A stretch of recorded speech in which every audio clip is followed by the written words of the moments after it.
There is a particular kind of silence that comes before something irreversible. Not the silence of space itself, which is simply the absence of medium and carries no weight. I mean the silence that collects inside a ship when everyone on the bridge has processed the same incoming transmission, has understood individually what it means, and is waiting. Not for orders, not for the captain to speak, but for someone else to say aloud what they are all thinking so that it becomes real. That silence lasted 11 seconds aboard the UNES Ardent Catalogue on the 43rd day of our survey transit through the Vahari threshold. I was sitting at the secondary intelligence console, port side of the bridge, and I remember looking at the transmission header before I looked at the content, because I had learned by then that the header always told you what kind of problem you were holding before the body of the message confirmed it. The header read, First Contact Packet, Originating Authority, Vahari Reckoning, Classification, Completed Species Assessment, Designation, Human Terran, Assessment Status. Filed. I read it twice. Then I looked up at Captain Aravel Sornus, who was standing at the command rail with her arms folded, studying the main display screen. She had a stillness to her that I had come to read as computational, not cold, but working. She was doing the same arithmetic the rest of us were doing, only faster. The Vahari Reckoning had been in our records for 14 months. We had cataloged them from long-range passive sensors 8 months before our departure from Reach Station. They were, as far as the Survey Corps could determine, a post-biological machine intelligence that had emerged from an organic precursor civilization approximately 600 years ago, a civilization that itself had been caste-structured in ways our xenological databases flagged as rigid even by galactic standards. The machine intelligences that had risen from that organic foundation had, apparently, inherited the architecture of thought that produced castes in the first place. Everything sorted, everything categorized, everything assigned a rank, a function, a position in a hierarchy that stretched in both directions farther than you could see. They had been watching us for 200 years. That was in the packet too, as a disclosure buried in the methodological preamble. 200 years of passive observation from array systems positioned at a remove of 30 to 80 light-years from Terran-controlled space, all of it directed toward the construction of a comprehensive species assessment, a species profile, a file. They had built a file on humanity, and they had spent 2 centuries doing it. And when they were finished, they had transmitted it to the first human ship that crossed into the threshold, which happened to be ours, as their opening gesture of contact. I want you to understand how that felt before I tell you what came next. The Corps had given us a first contact protocol. We had practiced it.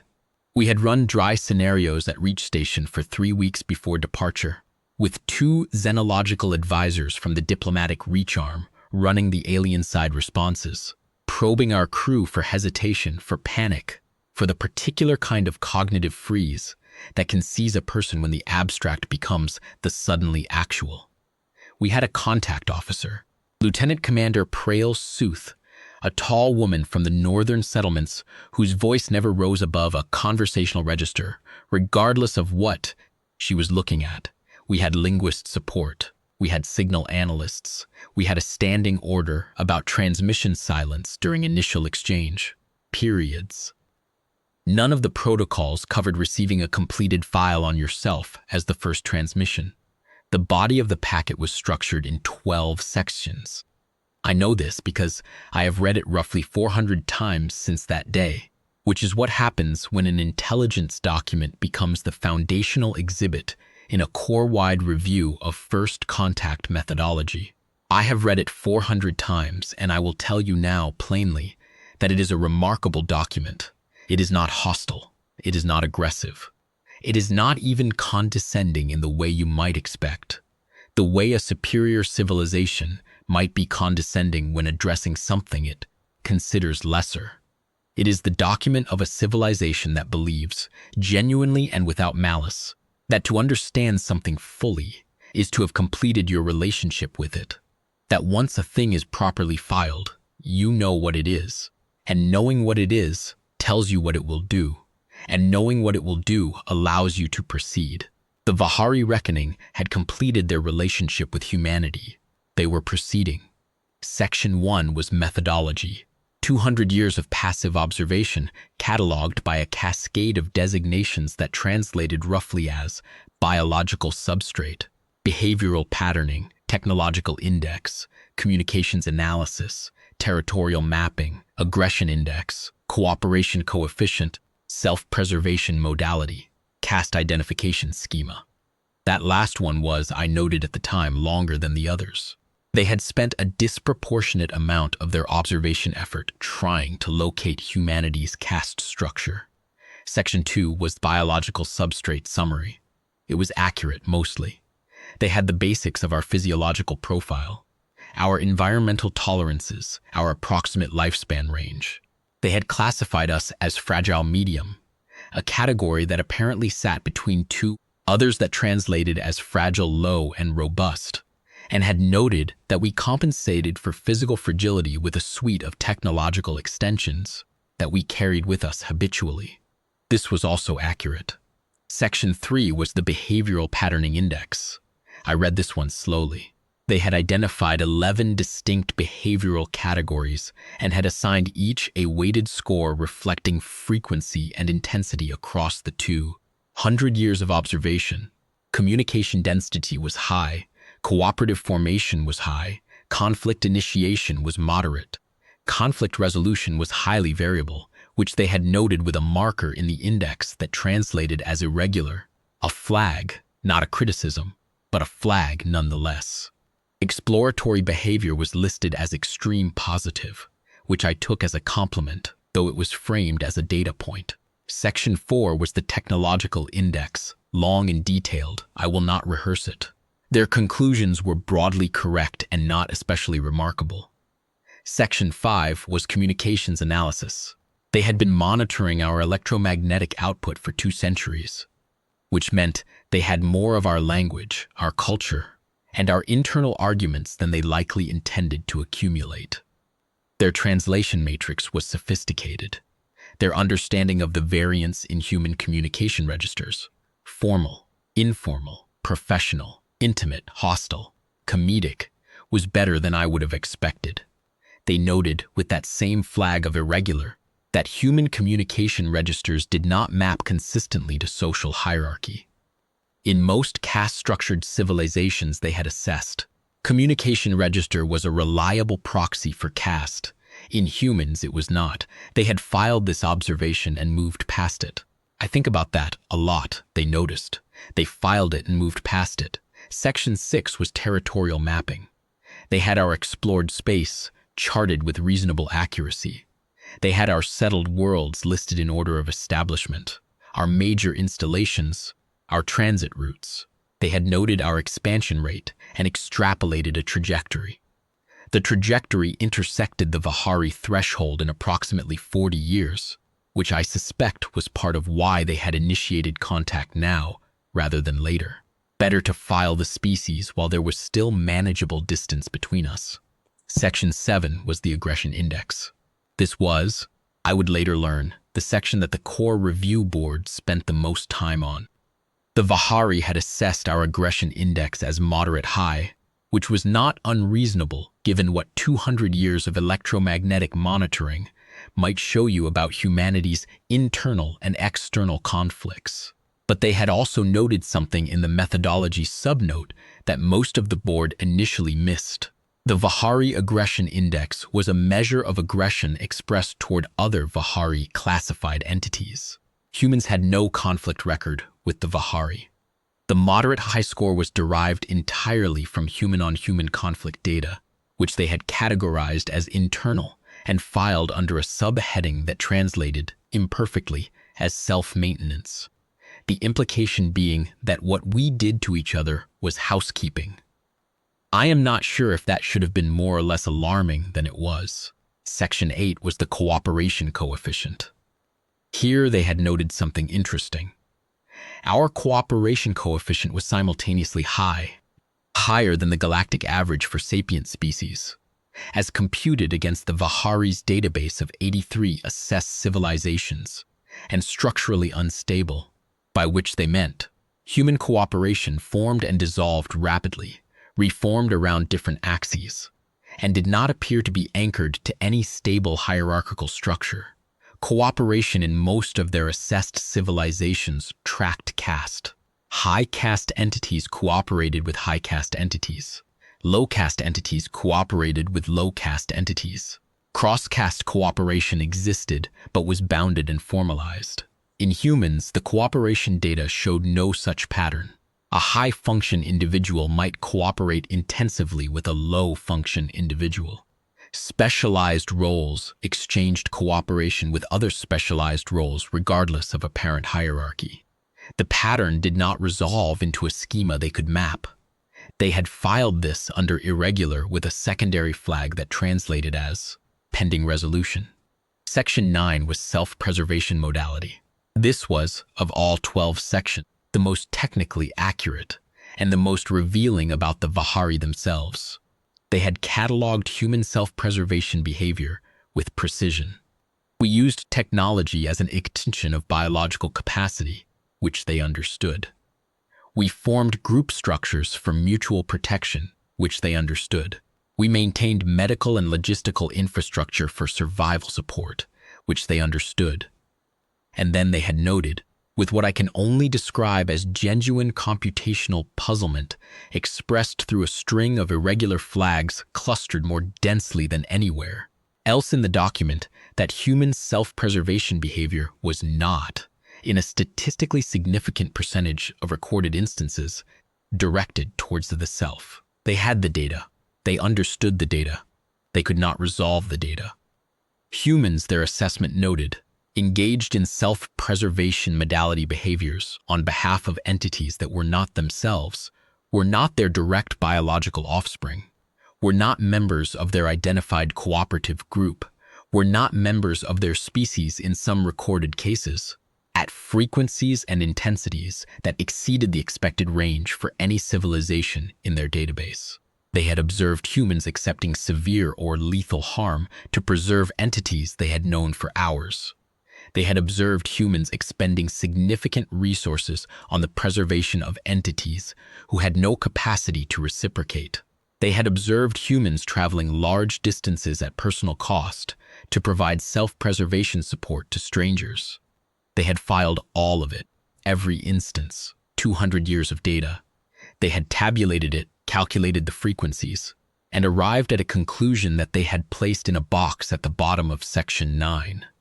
A notation that I know, because I have read every translation analysis of that document ever produced by the Corps, carries the faint but unmistakable character of something that was filed precisely because the Vahari did not know what else to do with it. The notation read, self-preservation modality in Terran class species does not appear to terminate at the boundary of the self. Mechanism unclear. No caste-based analog identified. Assessment resolved. Filed pending contact. Filed pending contact. 200 years of observation had produced that notation, and the Vahari had held it open, pending contact, which was us, which was the 43rd day of our transit, which was the 11 seconds of silence on the bridge of the UNES Ardent Catalogue while Captain Ara Velsornis stood at the command rail with her arms folded and did her arithmetic. Section 10 was the caste identification schema. It was the longest section in the document. I had wondered, reading Section 1, why the caste identification effort had received disproportionate weight. Section 10 explained it. The Vahari had been trying for 2 centuries to locate humanity's caste structure, and they had produced a schema that was the most extensive classification effort I have ever seen applied to a single species. They had identified 11 major caste categories, or rather, 11 major category candidates, and had assigned each a set of observed role behaviors, communication patterns, technological specializations, and hierarchical indicators. The 11 categories were labeled in translation as military command, military execution, technical specialist, administrative coordinator, diplomatic representative, cultural transmitter, medical specialist, logistical support, research specialist, resource extraction, and care function. They had spent enormous effort on this schema. The detail in each category was meticulous. And at the bottom of Section 10, beneath all 11 categories and their associated data, they had placed a notation that I found, when I first read it, to be the most honest sentence in the document. The notation read, "Observed behavioral data does not confirm stable caste assignment in Terran class individuals. 11 candidate categories identified. Individual assignment across of observed population is inconsistent with fixed caste modality. Multiple conflicting category assignments per individual observed at a frequency above statistical noise. Assessment. Filed pending contact. Multiple conflicting category assignments per individual." I read that twice, and then I looked across the bridge at comm specialist Vahari Dan, who was 23 years old, who had served 18 months as a logistics crew member on a resupply run before switching tracks to communications, who was currently also the bridge's most reliable medic on our rotation because our primary medical officer had a nerve condition in her right hand. That made precision work difficult, and who had spent the first 2 weeks of our transit teaching himself basic navigation from the charts he pulled, from the dead hours of the overnight watch. Vahari Dan, who was 5 categories at minimum and possibly 6, and who had never once appeared to notice that this was unusual. Section 11 was the territorial intent projection. They projected that humanity would, within 40 years, establish a presence in the threshold. They assessed the probability of conflict arising from this at moderate. They assessed the probability of trade relations arising from this at moderate high. They assessed the probability of diplomatic normalization at moderate. They noted, with the irregular flag, that their confidence intervals were wider than usual for a species at our technological level, because several key variables, specifically the cooperation coefficient instability, the self-preservation modality anomaly, and the caste identification failure, produced projections that did not converge. Section 12 was the contact recommendation. Having completed their species assessment, the Vahari recommended formal first contact via transmitted documentation, followed by response analysis, followed by a contact evaluation period of not less than 40 Vahari cycles, approximately 11 Terran years, before any physical proximity was initiated. The transmission of the completed species assessment constituted, in Vahari Protocol, Step 1. They were waiting for our Step 2. They were waiting to see what a filed species would do next. Captain Ara Velsornis ended the 11 seconds of silence by turning from the main display and looking at me. Not at Contact Officer Lieutenant Commander Prael Suth, who was the correct person for a first contact situation. At me. I was the intelligence analyst. The captain looked at the intelligence analyst because what had just arrived was, first and last, an intelligence document, she said. "Sorton, what do we have?" Her voice was level. It was always level, I said. "A species profile, Captain. A completed assessment of humanity. They've been watching us for 200 years, and they've filed the results. A beat." Then, from the comm station, "They filed us." Vahari Dan's voice, flat, not a question. "They filed us," I confirmed. Lieutenant Commander Suth walked the 4 steps from her station to mine and read the header over my shoulder. She was quiet for a moment. Then she said quietly, with the professional register that never left her even in private, "What's their contact protocol expect from us?" A response. They transmitted their assessment as Step 1. They're waiting for our Step 2. What's a normal Step 2 in their framework? I don't know yet. The packet doesn't define it. I think they're expecting us to respond to the assessment, to the file, and they'll interpret how we respond as data for their evaluation period. Suth considered this. They want to see how we react to being categorized. Yes. She was quiet again for a moment, and I could see her working through the same thing I had been working through since I read Section 10. The Vahari had built an 11-category schema for human caste assignment and had flagged it twice as unresolved. They had 200 years of data. They had failed to resolve it, and now they had transmitted that failure to us, packaged inside a document that was otherwise methodical, careful, and thorough, as if the failure were simply a known gap that contact would close. They expected us to explain ourselves. The question, which none of us said aloud in those first minutes, which we worked around and up to. Over the next 2 hours in the wardroom, while Captain Sorna stood at the head of the table with a coffee cup she never drank from, was, what do you say to a civilization that has spent 200 years trying to understand something about you and hasn't been able to manage it? You could defend yourself. You could explain. You could provide a counter-schema, an alternative taxonomy, a better framework for human categorization.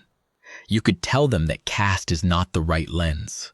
You could produce a rebuttal document, structured and careful, that walked through the 11 sections and noted where their observations were accurate, where they were incomplete, where the interpretive framework was the source of the confusion. We spent 40 minutes in the wardroom working through this option and discarding it. And I will tell you why we discarded it. Because a rebuttal is a response to a specific argument, and a rebuttal implies that the argument is the correct kind of argument, that the framework is the right framework, and that the problem is only in the application.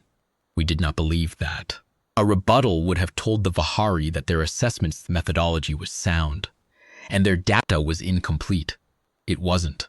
Their methodology was coherent. Their data was extensive. Their framework was the problem. And you cannot write a rebuttal to a framework. A rebuttal filed in their documentation system would go into a category they already had. It would be sorted. It would be understood as a correction to the existing file, and the file would be updated, and the file would still exist. We did not want to be filed. The second option, which Lieutenant Commander Sooth raised, and then spent 12 minutes systematically dismantling, herself, was non-response, silence. The protocol said nothing about a mandatory response timeline. We could, technically, receive the transmission, acknowledge receipt through the standard contact receipt signal, a 3-pulse burst that indicated we had the packet and were processing, and then sit in deliberate quiet for a period of our own choosing. This was a recognized move in contact theory. Silence as a statement. We are not on your timetable. We have noted your assessment, and we are considering it at a pace that reflects our own evaluation needs, not yours. The problem with non-response, which Sooth identified before anyone else in the room had fully articulated it to themselves, was that in Vahari protocol, non-response to a filed assessment was itself a category. They had documentation for it. She had found the reference in Section 12. Species that declined to respond within a threshold period were designated as non-contact ready, and their assessment status was moved to dormant filed, to be re-evaluated at a later date of the Vahari's choosing. We would, in other words, still be filed.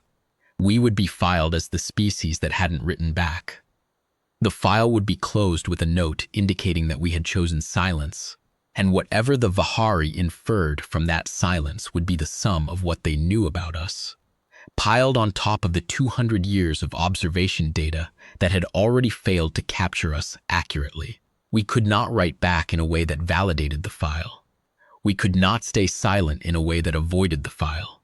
The question in the wardroom was what the third option looked like. And that was where the conversation stalled for a while and filled with the particular kind of quiet that happens when a group of people are all staring at the same problem from slightly different angles, and none of them has yet found the angle that makes it solvable. It was the captain who broke it, eventually, with what seemed like a completely different question. She said, "When was the last time each of you did something outside your designated function? Not an emergency, just did something that was technically someone else's job." The question landed strangely.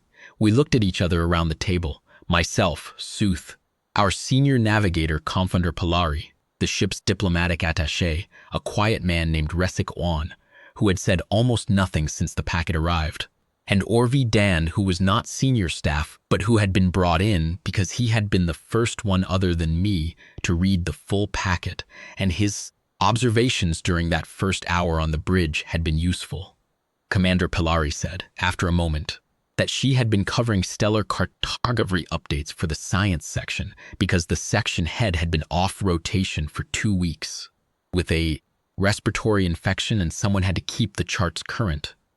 Resik On said that he had spent 2 days the previous week helping the logistics crew resecure the sample containers in the aft bay, not because he was asked, but because he walked past during loading and could see they were going to shift on transit. Orvi Dan said he had been teaching himself navigation. He said it without any particular emphasis, as though teaching yourself navigation while serving as a comms specialist on a survey cruiser was a thing that happened. The captain listened to all of this, and then she said, "The Vahari built their schema from what they could see from 30 light years. They could see what we did. They couldn't see why we did it, or what moved between the doing of it." She paused. "The reason their cooperation coefficient data looks irregular to them is because they're measuring the behavior without the connective tissue. They see Dan running comms and medical in the same shift. They don't see that Dan runs in comms and medical in the same shift because the situation required it and no one had to ask him. No one had to ask him." I wrote that phrase down. It was not in any of the protocol documents. It was not in the xenological briefings. It was not, as far as I could determine, in any first contact methodology text that the Corps had produced in the previous 40 years of organized contact theory. No one had to ask him. That was what the Vahari couldn't see from 30 light years and 2 centuries of passive observation. Not the behavior. The behavior was in the data. What was missing was the decision architecture underneath it. The way a human being aboard a working vessel assesses a situation and responds to it based on something that is not caste obligation and is not hierarchical directive and is not, strictly speaking, self-preservation.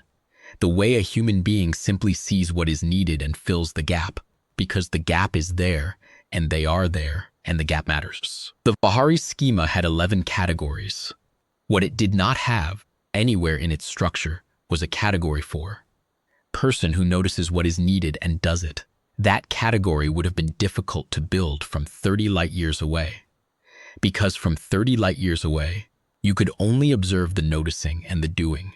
You could not observe the gap, and without the gap, the noticing and the doing looked like caste function behavior performed by the wrong caste member at the wrong time, which was exactly what their data showed, flagged and irregular and filed as unresolved.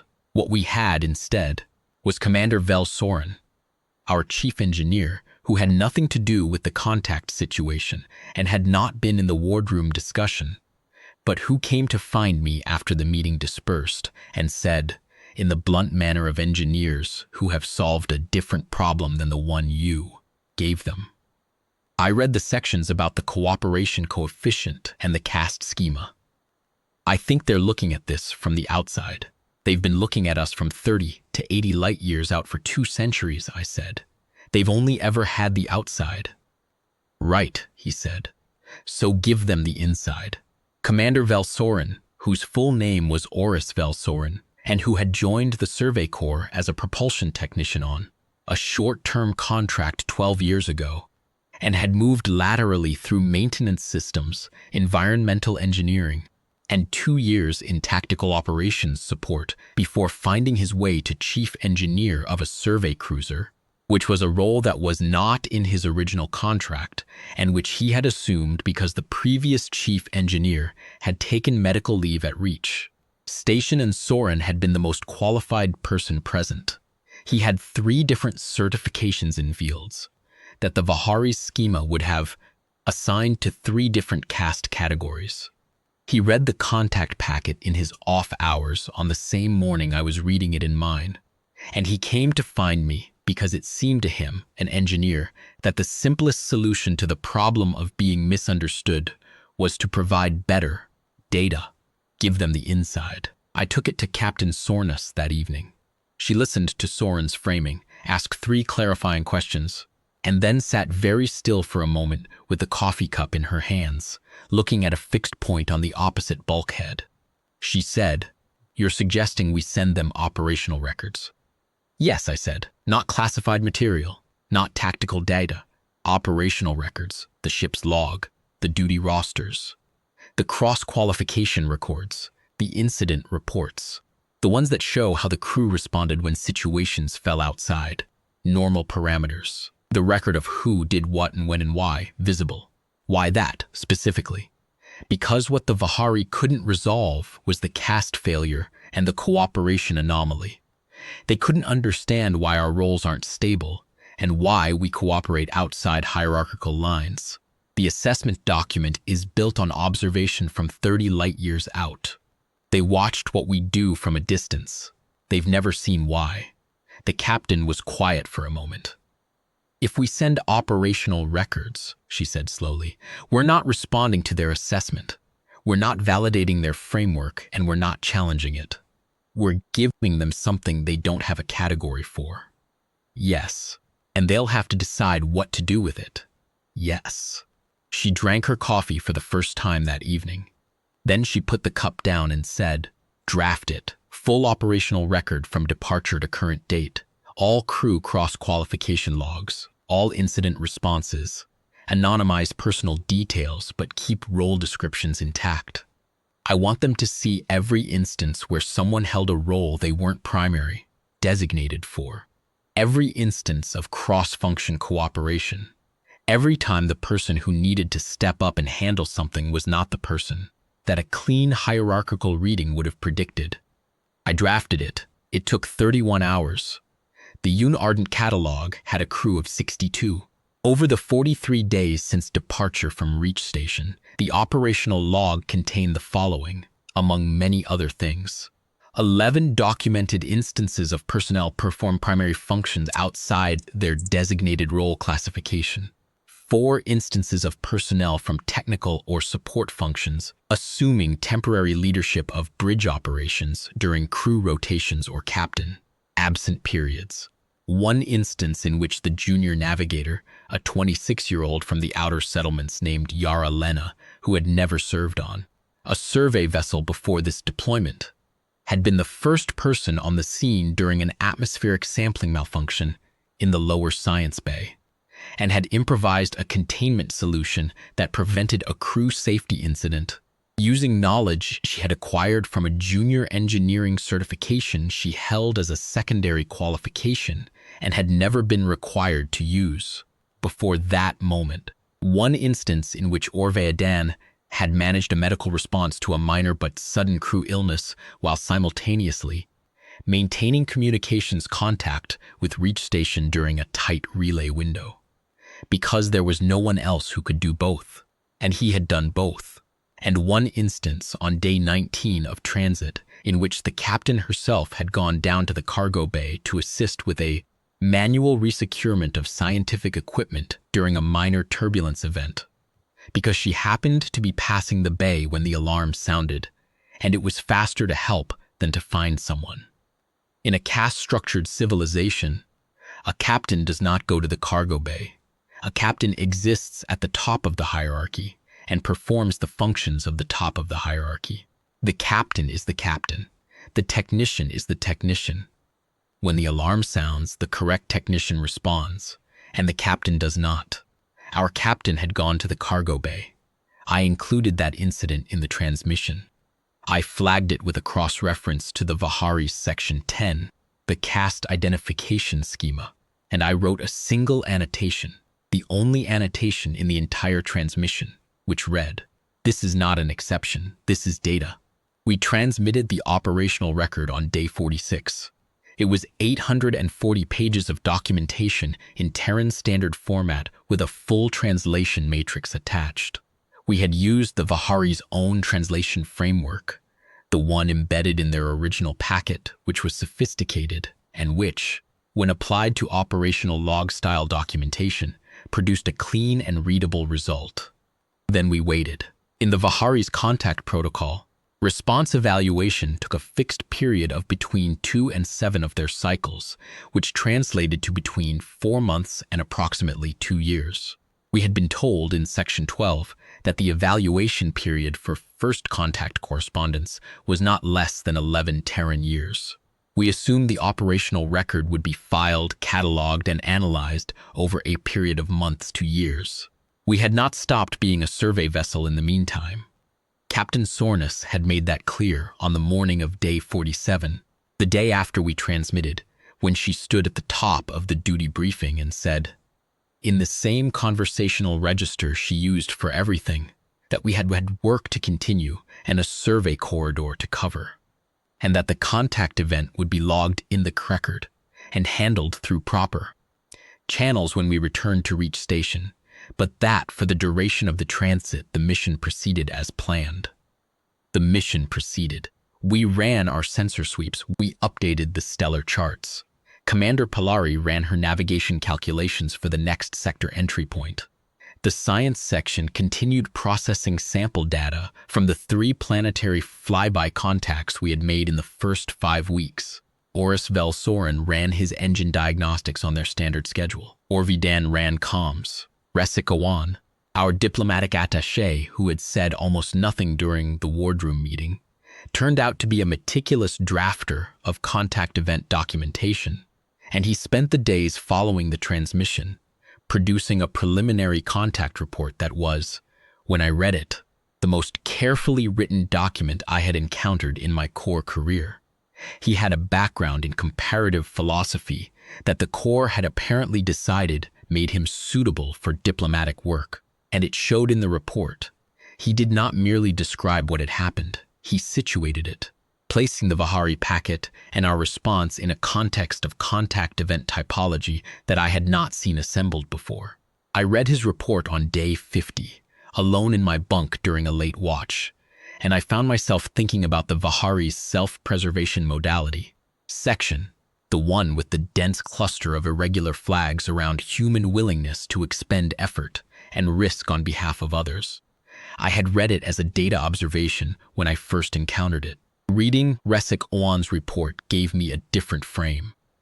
He wrote that the Vahari self-preservation analysis revealed, more than anything else in the 12-section packet, a foundational assumption about the nature of sapient motivation, the assumption that every sapient entity, at its base, operated from a calculus of preservation and gain.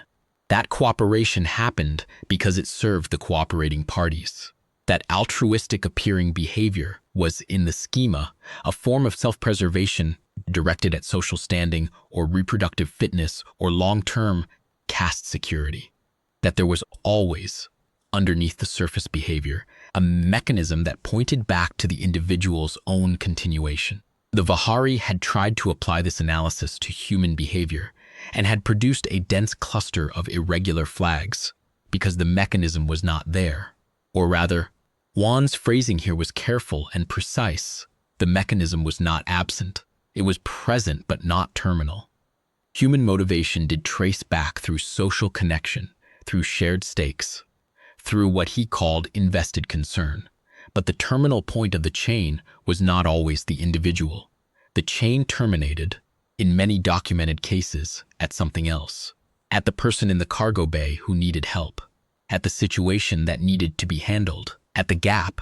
I went back to my intelligence console after reading his report and spent 2 hours with the original Vahari packet, rereading Section 9 in light of what Owen had written.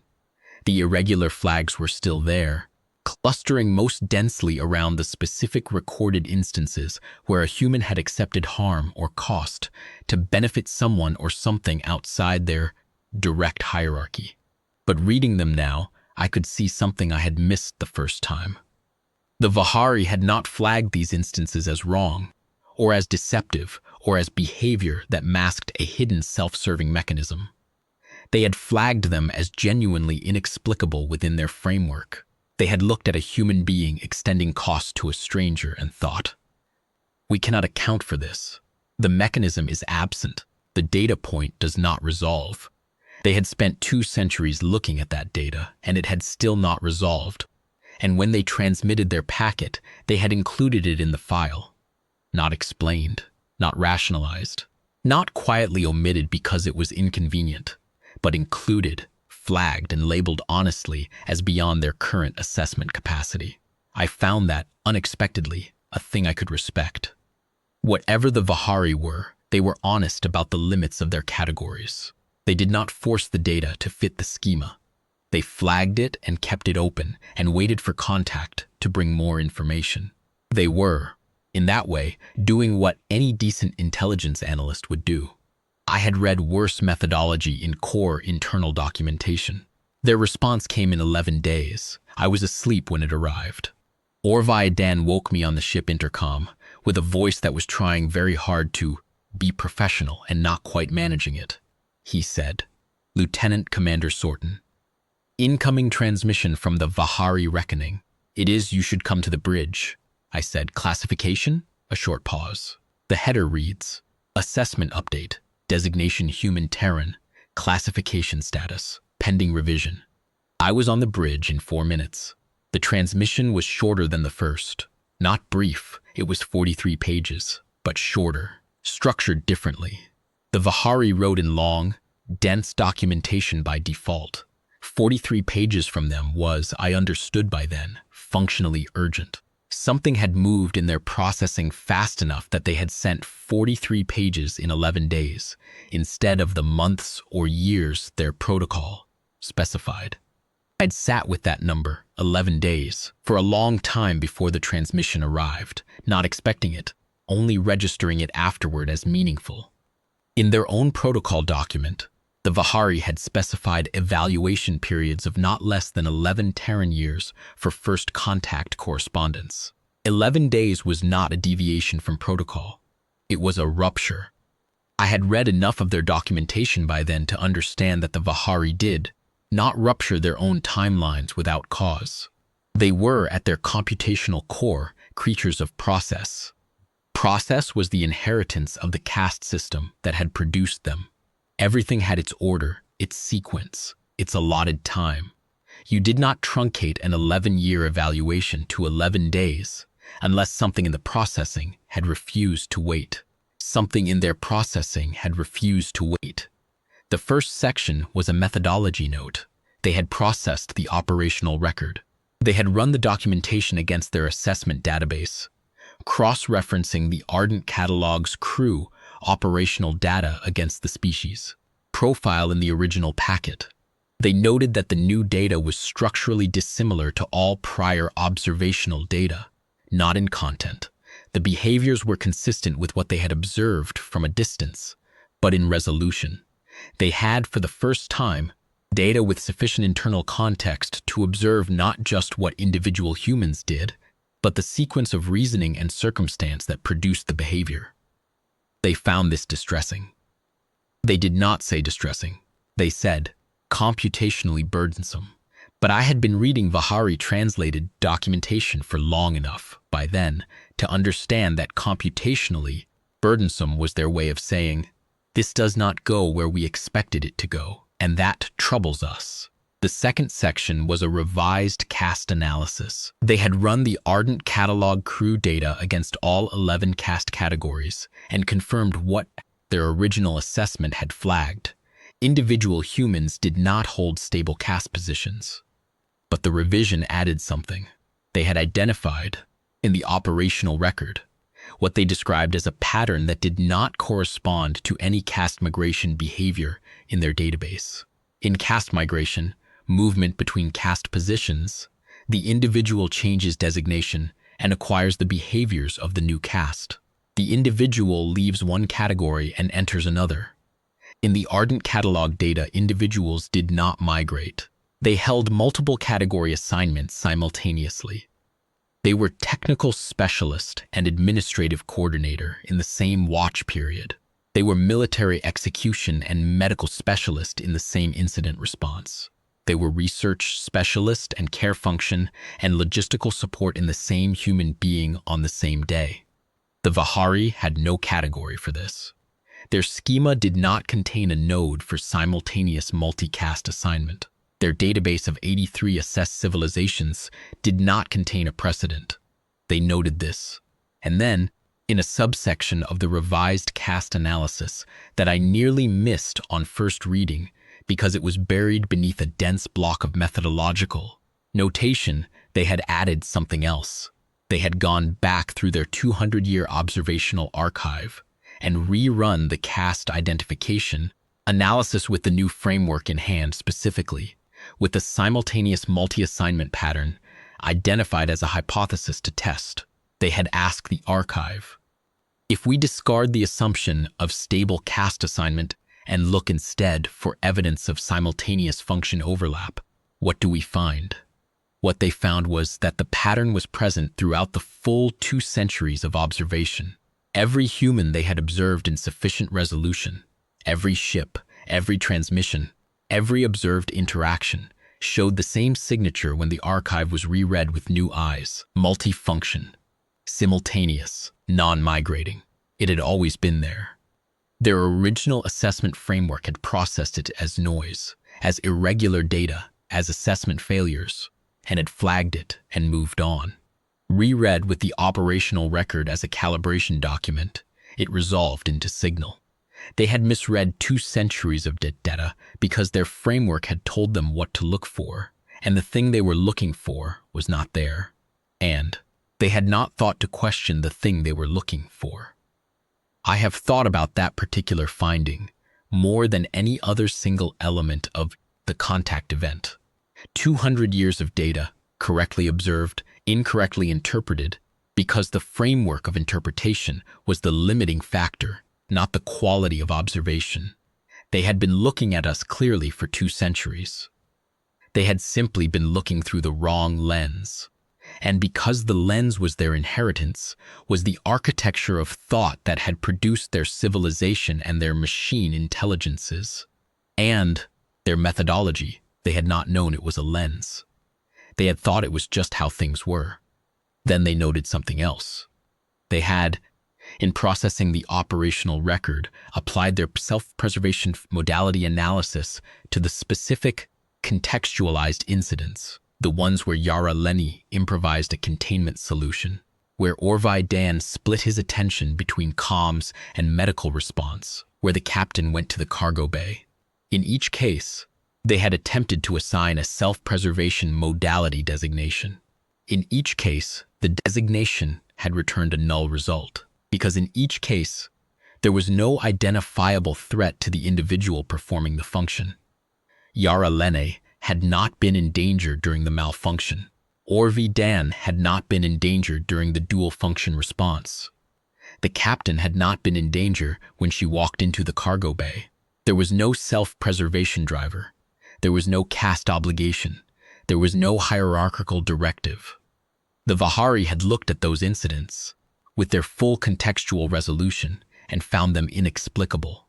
Their Section 3, which was titled, in translation, Preliminary Contact Evaluation, was the one Captain Sornus read aloud on the bridge. Her voice was level, as always. She read it in the same tone she used for navigation reports and resupply manifests, and the crew listened to it the same way, standing at their stations or sitting in their chairs, because professional register on a survey vessel is not the same as absence of feeling. It is, in fact, its presence contained and channeled, because the work requires that. The preliminary contact evaluation read, "The Terran-class species presents assessment challenges of the first order. Previous species assessments have encountered, individually, cross-function behavioral variance, cooperation coefficient irregularities, self-preservation modality anomalies. No previously assessed species has presented all 3 simultaneously at the frequencies observed in Terran-class data. The operational record provided by the first contact vessel, UNES Ardent Catalogue, indicates that these anomalies are not aberrations in the observational data. They are structural features of the species. Current classification status is therefore revised from filed to pending resolution, with the following note appended to the species record." The note read, "The Terran-class species does not appear to operate from a fixed assessment of its own composition. Classification requires a stable subject. Assessment is therefore suspended pending further contact evaluation. The Vahari Reckoning formally extends this status to first contact standing and requests continued correspondence from the UNES Ardent Catalogue for the purpose of expanding species assessment data. The crew on the bridge was quiet for a moment after the captain stopped reading, not the 11-second silence of the first transmission, a different silence, lower frequency, more considered. Then Orvie Dan, at the comm station, said they unrecognized us. Not quite, I thought. Not unrecognized, they had declined to file us. They had taken the file they had been building for 200 years, reviewed it against the data we had given them, and arrived at the conclusion that the file was not the kind of container that could hold what they were looking at. They had suspended the assessment. They had requested continued correspondence not because they believed the assessment would eventually resolve, I thought, but because something in their computational process had recognized that this was a different kind of problem, and a different kind of problem required a different kind of engagement. They were still working in the only way they knew how to work, but they had, in the space of 11 days, moved the designation from filed to pending, and that was not a small distance for a civilization that had spent 600 years categorizing everything within reach. I wrote the response recommendation for the captain that afternoon. It was 2 pages. The recommendation was, accept the continued correspondence, provide further operational data, do not provide a counter-taxonomy or an explanation of human nature, provide more instances, more specificity, more of the inside view. The captain accepted the recommendation. She added 1 line to the transmission header that I had not drafted. From the UNES Ardent Catalogue, we accept. We will correspond. We transmitted on day 52. I stayed on the observation deck that night after my watch ended, which I did sometimes on long transits when sleep wouldn't come. The Ardent Catalogue had good observation ports along the secondary hull, rectangular viewports framed in the same gray-painted steel as everything else on a survey vessel, utilitarian and adequate, oriented toward whatever sector the ship's nose was pointing toward. We were pointed toward deeper survey territory, away from the Vahari threshold now, our transit resuming on the captain's orders, because the work continued whether or not we had just made first contact with a post-biological civilization that had spent 200 years building a file on us. The work continued. That was the thing about a survey vessel. The mission didn't pause. You added the contact event to the log. You filed the transmission records. You updated your intelligence assessment, and you kept moving. Because the galaxy was not waiting for you to finish processing your feelings about it. I thought about the Vahari's 11 categories: military command, military execution, technical specialist, administrative coordinator, diplomatic representative, cultural transmitter, medical specialist, logistical support, research specialist, resource extraction, care function.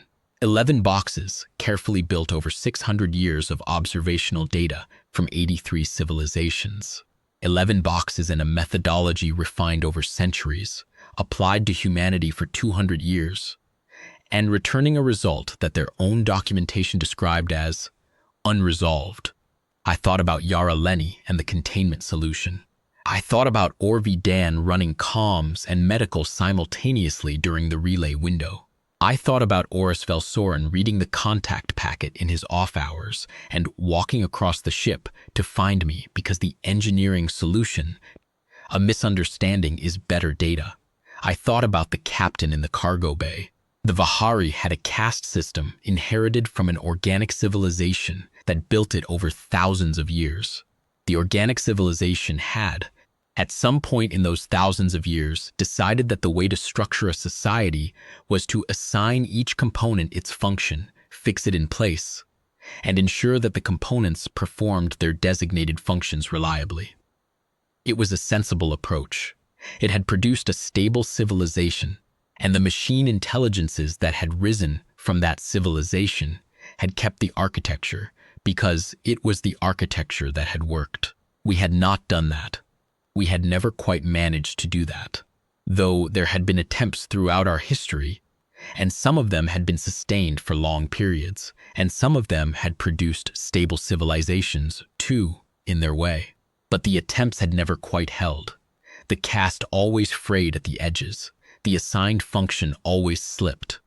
The person in the designated role always turned out to also be something else, something the designation hadn't planned for, and the something else had, at some inconvenient and critical moment, been the thing that was actually needed.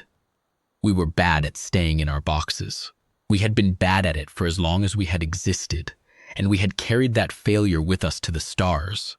And it had apparently followed us far enough that a civilization watching us from 30 to 80 light years away for 2 centuries had built 11 categories and filed them as unresolved. I stayed on the observation deck until the watch changed. The stars didn't care what the Vahari thought of us.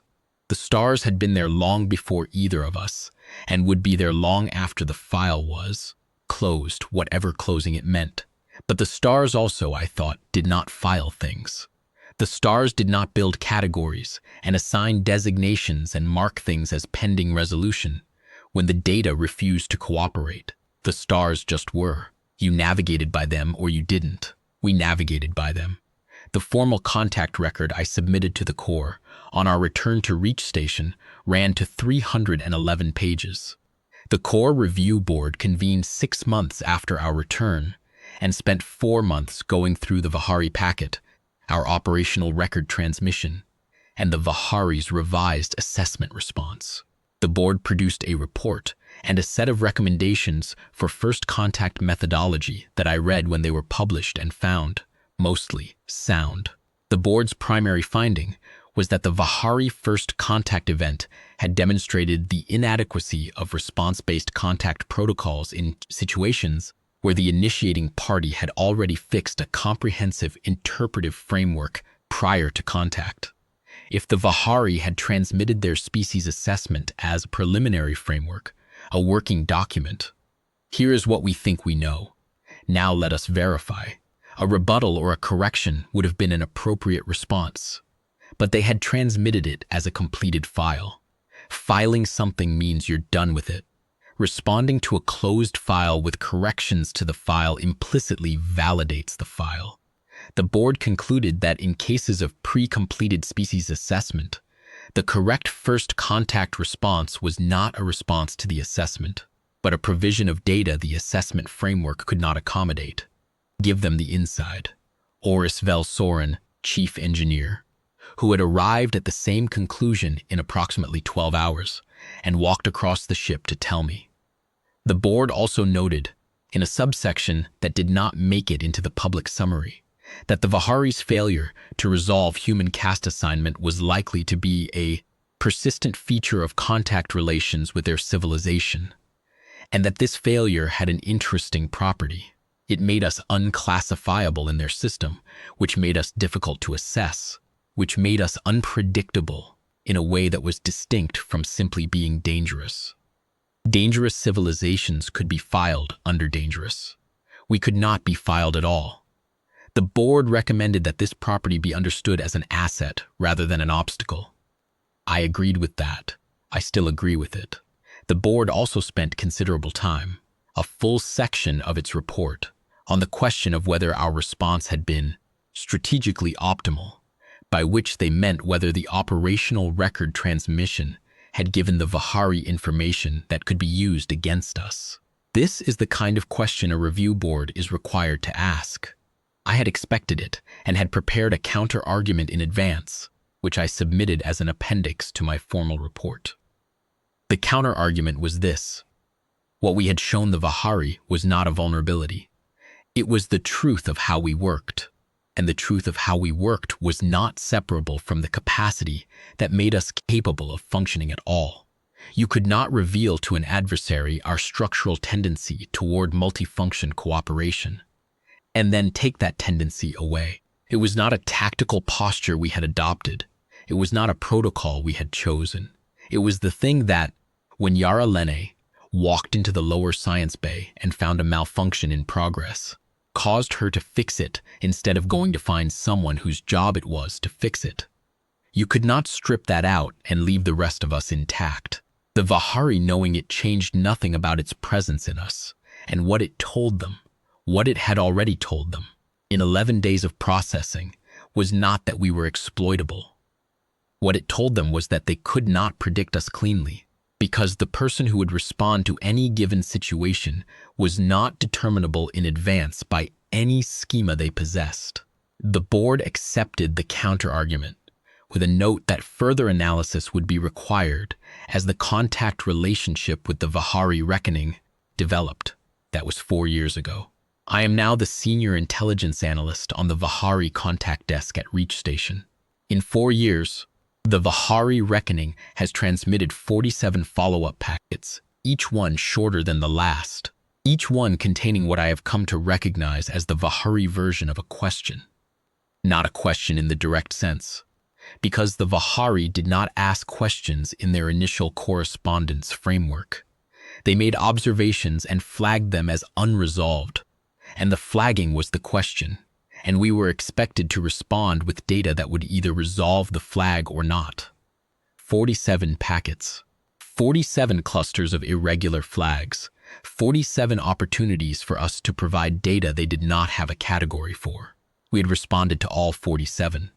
The response team I now led was 8 people, including Resik On, who had transferred from survey work to contact liaison, and a young analyst named Torvet, who had come to us fresh from the academy with a background in machine intelligence communication theory, and who had, in his first month, produced a framework for reading Vahari flag density as a rough proxy for computational distress. The more flags in a cluster, the more the Vahari processing was burdened, which we had begun to interpret as a useful signal. High flag density meant they were close to the edge of what their schema could accommodate. We leaned into high-density sections. We gave them more of what was burdensome. Captain Aravel Sornas had been promoted to Admiral. She was at Reach Station now, overseeing the broader survey corridor operation, and I saw her occasionally in the corridors near the contact desk. She had the same stillness, the same computational quality to her gaze. She had told me once, during a brief meeting in her office in which she had reviewed the contact desk's annual summary, that the Ardent Catalogue crew was still together, scattered across different postings, but none of them had left the Corps. Yara Lenny was a senior navigator now on a deep survey run. Orve Dan was running communications for a contact evaluation team in a different sector.